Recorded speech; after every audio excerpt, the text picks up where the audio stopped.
I never believed in the whole closure thing. To be honest, I thought it was a myth.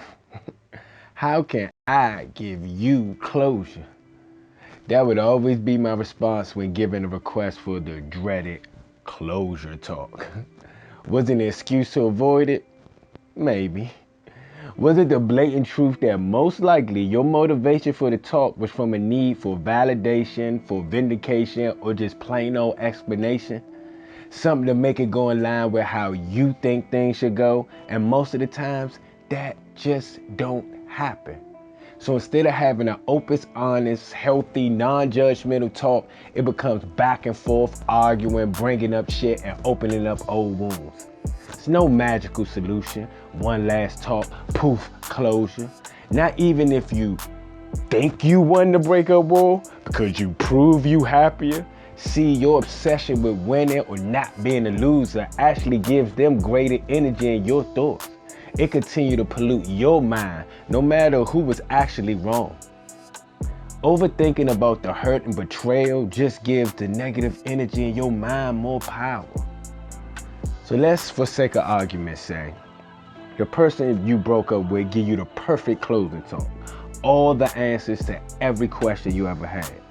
At the most, you would learn why your relationship didn't work out and the mistakes both of y'all made.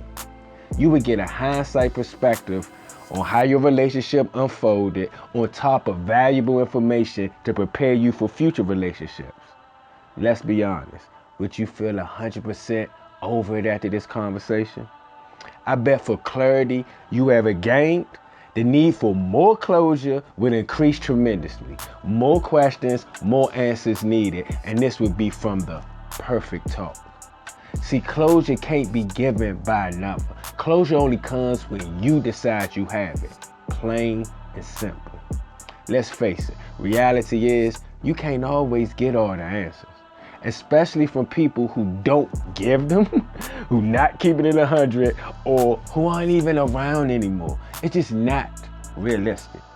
I have friends who've been devastated in situations that don't make sense at all. But after dealing with the grief, looking in, they started to make sense again in a positive way, even if the breakup didn't make any sense in any type of way. I get it, trust me. Experiencing heartbreak, a betrayal, or something very painful, it takes time to work through.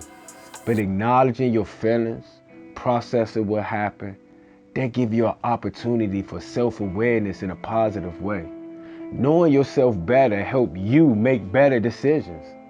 It may be best to adjust your expectation about what grief and loss really are. That means coming to grip with the lost relationship, what it means, its significance, and then continuing to find growth and meaning in every aspect of life. It's in having this mindset where closure lies, not from another person. What we don't realize is that many of us had this idea of seeking closure to avoid moving on to the next phase. So really, you would rather be in a place of seeking closure to avoid actual closure.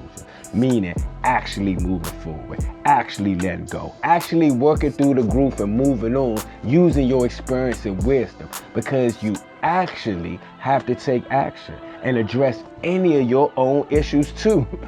I mean, it's harder to move on when you're stuck in this self-imposed prison made from your distorted perspective. You're not a manifestation of other people's behaviors. You your own, they own theirs.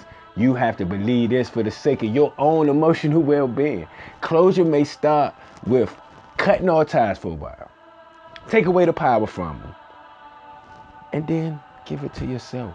Keep in mind, the point of closure isn't go all eternal sunshine of the spotless mind.